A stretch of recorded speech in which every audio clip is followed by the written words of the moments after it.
Hi, I'm Tim. Welcome and thanks for logging on. If you love this watch, email me, tmosso@thewatchbox.com. It's in the description below. It is your purchase and pricing email question line for buying this or any watch you see on any of our platforms. Please reach out to me directly. I am tmosso@thewatchbox.com for pricing.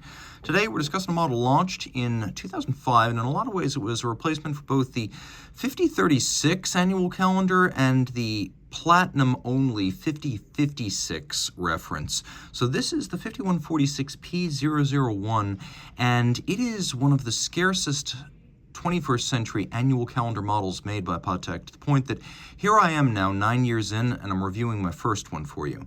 So the watch is 39 millimeters in diameter. It's larger than its predecessors. It is 11.5 millimeters thick, weighty in platinum, and 46.6 millimeters from lug tip to lug tip. That's the distance across the wrist, with a 20 millimeter spacing between the lugs. And you can see the top Vesselton diamond that designates this as a platinum Patek Philippe in the modern era. So, throwing it on my wrist is 16 centimeters in circumference. The fit is excellent.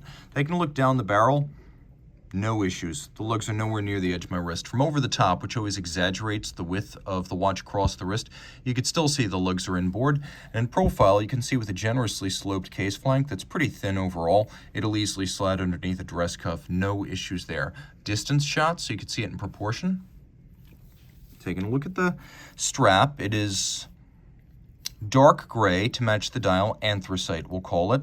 Large rectangular scale, alligator leather with a bit of a distressed pattern in it. Large rectangular scale, an expensive cut of the animal, a monotone stitch, a folded edge. On the bottom, you can see it is a Patek Philippe factory strap, calf on the bottom. Little pull tab spring bars that you can use to pop the strap off with your fingernail. Here we have a full platinum folding clasp. You can see that this is an early example of the 5146. It's got an older clasp style. It's got a caliber 315 movement inside. We'll talk about what that means in a moment, but let's talk about the case shape. If you're familiar with the 5035, 5056, the 5036, you're going to understand where this case design comes from.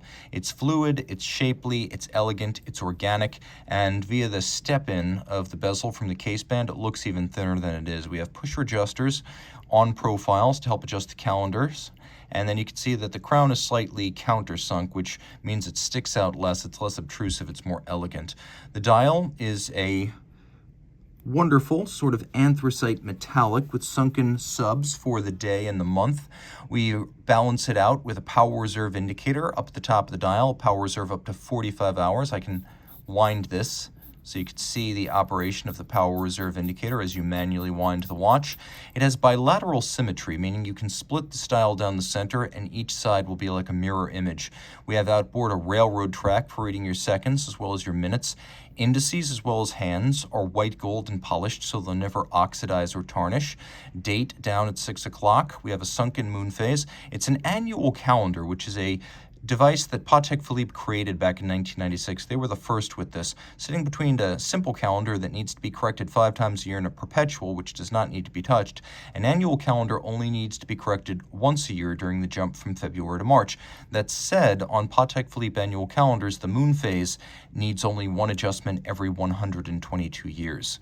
We'll do a quick loom shot here so you can see this watch is rather well loomed for a dress timepiece. Not hard to read in the dark. Detail I love, the little white gold frame for the date, so it's not an ugly cut straight through the dial. Flip it all over. Okay, so I mentioned caliber 315. That's exactly what we've got right here. This preceded the 324 that came later, and the principal difference before them, the big one, is the beat rate. They have the same power reserve, but this has a beat rate of 3 hertz, whereas the 324 has a faster rate of 4 hertz. Other than that, architecturally very similar. A free-sprung gyromax style balance, 5-position adjustment, the Geneva hallmark, pre-2009, roughly pre-July 2009.